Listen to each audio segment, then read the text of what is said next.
Jadi jangan heran Pak kalau kemudian di Polsek Astana Anyar di Bandung diledakkan oleh Agus Muslim kemarin, korbannya juga polisi yang Islam, karena bagaimanapun polisi ini adalah togut, anteknya pemerintah, orang kafir, karena dialah yang menegakkan hukum buatan manusia.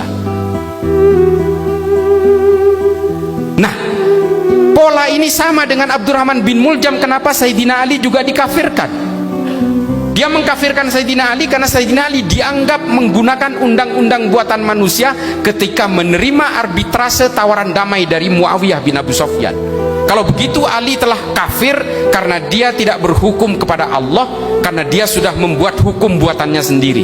Dia mau berdamai dengan bugot yang bernama Muawiyah. Nanti kelompok Khawarij ini akhirnya juga bergandengan tangan dengan Muawiyah ketika dengan kelompok Bani Umayyah ketika melakukan perang Zab dengan kelompok Bani Hashim. Serem Pak kalau bicara tentang politisasi agama. Orang Kristen juga kemudian terciptakan firqoh-firqoh juga di Arab. Gara-gara apa? Politik. Mengapa di Arab itu orang-orang Kristen yang tadinya hanya satu bagian entitas saja kemudian pecah menjadi Kristen Ortodok, Koptik, Yunani Ortodok, Maronit? Itu juga dimulai dengan perpecahan-perpecahan politik karena persoalan-persoalan konsesi kekuasaan. Hindu juga demikian, Buddha juga demikian, kelompok Katolik di Amerika Selatan. Saya juga sudah pernah ke Amerika Selatan. Mereka juga menunggangi agama untuk memecah belah masyarakat. Orang-orang Katolik Spanyol juga membantai orang-orang Yucatan, suku Inca, Maya yang hari ini hampir punah karena mereka menolak untuk masuk ke dalam agama mereka. Kalau sudah berhubungan dengan politik, semua agama akan mudah menjadi alat legitimasi berbagai aksi kekerasan. Oleh karena itulah jangan heran kemudian jika ada beberapa akademisi yang mengatakan bahwa Al-Qaeda juga diciptakan oleh Barat, ISIS juga diciptakan oleh Barat, Boko Haram diciptakan oleh Barat, Al-Shabaab juga diciptakan oleh Barat.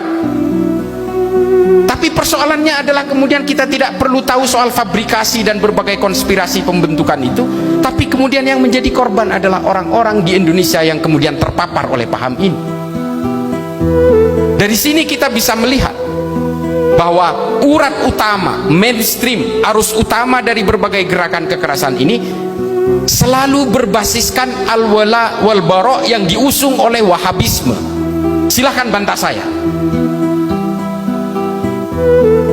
Bapak Ibu sekalian, saya bukannya anti dengan pemahaman orang lain. Saya juga tidak anti terhadap Kristen meskipun saya Islam. Saya tidak anti dengan Hindu dan Buddha.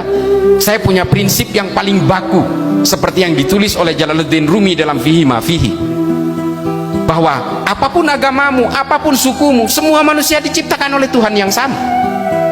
Kita ini kan karena berbeda kelahiran saja kemudian agama kita menjadi berbeda.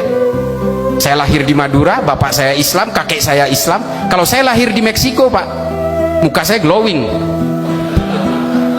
dan saya Katolik. Makanya kemudian Habib Ali Al-Jufri menulis sebuah kitab yang sangat simpel, namanya Al-Insaniyah Qabla Tadayyun, Humanity Before Religiosity. Kenali dulu kemanusiaan sebelum kamu mengenal keimanan. Kalau kamu mengenal keimanan lebih dulu lalu kemudian kamu lalai mengenal kemanusiaan, maka kamu akan menjadi Tuhan-Tuhan kerdil dan kamu akan selalu menghakimi orang lain. Kita akan sibuk menghitung dosa orang lain. Ketika orang berbeda dengan saya, kemudian saya menghakimi, kamu akan masuk neraka. Makanya kemudian kata Habib Ali Al-Jufri dikatakan kenali dulu kemanusiaan, bahwa kita ini semua bersaudara dalam kemanusiaan. Kita ini hanya persoalan beda kelahiran, sementara kelahiran itu juga bukan permintaan kita. Ini ditentukan oleh Allah kok. Nah ini kemudian yang diulas tuntas oleh Habib Ali Al-Jufri, bahwa kita jangan pernah gelisah oleh keimanan orang lain dan perbedaan-perbedaan, karena kata Allah di dalam Al-Quran bahwa perbedaan ini sunatullah. Saya buat kalian ini bersuku-suku dan berbangsa-bangsa supaya apa?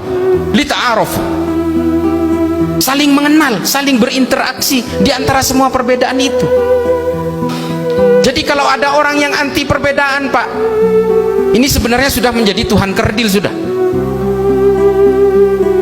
Kalau saya lahir di Bali, mungkin saya tidak akan bisa bahasa Indonesia dengan seperti ini. Saya akan menjadi orang Bali dan beragama Hindu. Nah ini Ini yang kemudian diulas tuntas oleh Habib Ali Al-Jufri. Makanya kemudian dalam beragama kita harus mengenal kemanusiaan. Kalau kemudian ada ajaran-ajaran yang mengatakan kamu tidak boleh bergaul akrab dengan orang Kristen, ini ada Pak, ini ajaran dari salah seorang ustadz yang berbasis Wahabi. Jangan berteman akrab dengan orang Kristen, karena nanti imanmu akan tergerus, kecuali kamu dalam hubungan dagang. Loh, ini menerjemahkan Al-Quran apa das kapital? Ini saya sering protes soal ini. Ini kan perbedaan. Orang-orang non-Islam, ini saya bercerita dalam konteks perspektif Islam. Orang-orang non-Islam itu akan melihat akhlak kita, Pak. Makanya saya katakan di dalam podcast saya, di banyak podcast saya di YouTube, saya katakan DNA-nya Islam ini bukan politik. Orang Islam ini selalu gagal dalam politik.